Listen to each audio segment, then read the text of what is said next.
तो ये है वो क्वार्टर नंबर 13। कहते हैं कि सालों पहले यहाँ एक अंग्रेज ऑफिसर अपने परिवार के साथ रहता था। सब कुछ ठीक था जब तक एक हादसे में उनकी छोटी बेटी की मौत नहीं हो गई।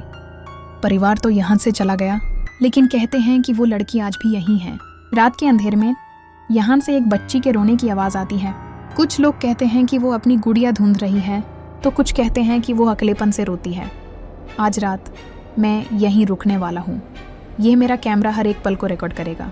मैंने कुछ बेसिक इक्विपमेंट सेटअप कर दिए हैं, एक EMF मीटर, एक टेम्परेचर गन और एक वॉइस रिकॉर्डर।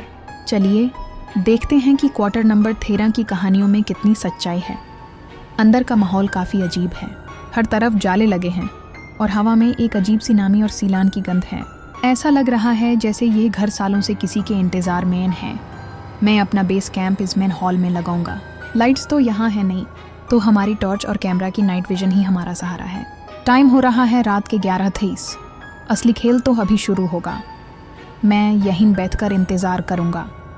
अगर यहाँ कोई है तो वो ज़रूर हमसे संपर्क करने की कोशिश करेगा। रात के 1 बज चुके हैं। अब तक तो सब कुछ शांत था, लेकिन अभी अभी मुझे कुछ अजीब महसूस हुआ। कमरे का तापमान अचानक गिर गया है। EMF मीटर में भी हल्की सी हरकत हुई थी, लेकिन अब वो शांत है। शायद ये सिर्फ मेरा वहम हो। इन जगहों पर आकर अक्सर इंसान का दिमाग उसके साथ खेलने लगता है। हर छोटी से छोटी आहट भी बड़ी लगती है। मैं थोड़ा इस घर में घूमने की कोशिश करता हूँ, शायद कुछ मिले। ये एक छोटा सा कमरा है, शायद बच्चों का होगा। दीवारों पर अब भी फूल पट्टियों के फेडेड वॉलपेपर लगे हैं। एक कोने में एक टूटी हुई कुर्सी पड़ी है। और ये क्या है? फर्श के इस टूटे हुए बोर्ड के नीचे कुछ है। ये एक डायरी जैसी लग रही है। काफ़ी पुरानी है। इस पर धूल की मोटी परत जामी हुई है। इसका लॉक टूटा हुआ है। चलिए इसे खोल कर देखते हैं। इसके पहले पन्ने पर एक नाम लिखा है, मीरा। शायद ये उसी लड़की की डायरी है। इसकी लिखावट एक बच्ची की है। अगर ये डायरी सच में उसकी है तो इससे बड़ा सबूत और क्या हो सकता है। मैं इससे पढ़ना शुरू करता हूँ। शायद इस घर के राज इसी डायरी में कैद हों। पहला पन्ना। आज पापा मेरे लिए एक नई गुड़िया लाए। उसका नाम मैंने रानी रखा है। वो बहुत सुंदर है। इसके बाद कुछ और पन्ने हैं जिनमें उसने अपने स्कूल दोस्तों और अपने कुत्ते शीरू के बारे में लिखा है। सब कुछ नॉर्मल लग रहा है, लेकिन इस पन्ने से कुछ अजीब शुरू होता है। लिखा है, आज मुझे एक नया दोस्त मिला। वो दीवारों में रहता है। वो सिर्फ रात को बाहर आता है जब सब सो जाते हैं। उसका कोई नाम नहीं है। मैं उसे परछाई वाला दोस्त कहती हूँ। वो कहता है कि वो हमेशा मेरे साथ खेलेगा। अगला पन्ना। मेरा परछाई वाला दोस्त बहुत अच्छा है, लेकिन उसके कुछ नियम हैं।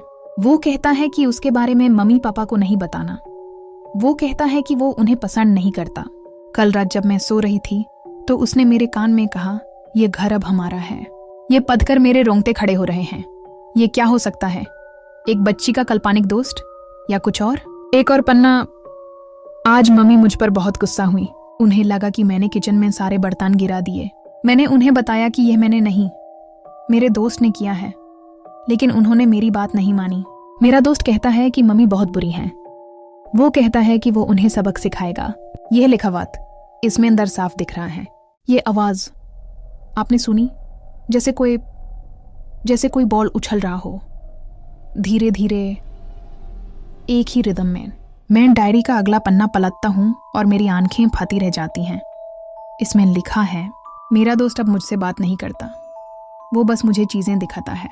कल रात वो मुझे स्टोर रूम में ले गया। वहाँ एक पुरानी लाल रंग की गेंद पड़ी थी। उसने गेंद को हवा में उछलना शुरू कर दिया। धप धप धप। मैं बहुत डर गई और भागकर अपने कमरे में आ गई। जो डायरी में लिखा है वही हो रहा है। वो आवाज़ अब तेज़ हो रही है। मैं अकेले नहीं हूँ यहाँ पर। वो चीज़ यहीं कहीं है। EMF मीटर पागलों की तरह चिल्ला रहा है। इसका मतलब है कि यहाँ एक बहुत स्ट्रॉन्ग एनर्जी सोर्स है। ये किसी बच्ची की आत्मा नहीं हो सकती। ये कुछ और है, कुछ बुरा, कुछ जो इस बच्ची के पीछे पड़ा था। रोने की आवाज़। वो रोने की आवाज़ फिर से आ रही है, लेकिन इस बार ये एक बच्ची की आवाज़ नहीं लग रही। ये एक फरेब है। वो रोने की आवाज़ का इस्तेमाल करके लोगों को यहाँ बुलाता है। मीरा इसकी शिकार थी। वो रोई नहीं, उसे रुलाया गया था। मैं डायरी का आखिरी पन्ना खोलता हूँ। लिखावट बहुत बिगड़ी हुई है, जैसे जल्दी में या कांपते हाथों से लिखी गई हो। वो अब दीवारों में नहीं रहता। वो अब मेरे कमरे में रहता है। वो आईने में दिखता है, लेकिन वो मैं नहीं होती। उसकी आंखें काली हैं। वो कहता है कि वो थक गया है और अब आराम करना चाहता है। मीर एंड दार, मम्मी, पापा, मुझे बचाओ। वो इसके आगे पन्ना फाता हुआ है। उसके बाद क्या हुआ? अचानक सब शांत हो गया, बिल्कुल शांत। EMF मीटर भी बैंड हो गया है। कमरे का तापमान नॉर्मल हो गया है। शायद वो चला गया, नया दोस्त मिल गया।